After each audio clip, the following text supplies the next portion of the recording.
nga pala mga par, bigyan ko lang kayo ng magandang payo kasi pagka nagmamotor kayo, huwag na kayong yung pag may nakita kayong mga chicks dyan sa mga gedli-gedli, yung lilingon pa kayo, wag. Pangit yun, pangit yun. Ano lang, diretso lang kayo sa kalsada kasi delikado yung mga ganung part eh. Delikado yung ganun. Ano yun eh, dapat lagi nyong iniisip yung yung pwede mangyari sa daan. Isang lingat mo lang, pwede kang sumalpok.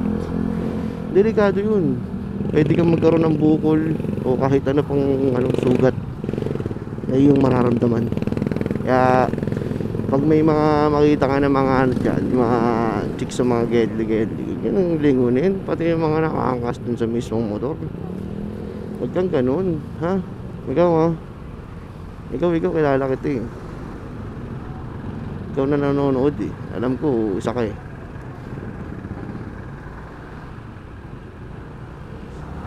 Ha? Magtino ka na. Sige na, bye bye.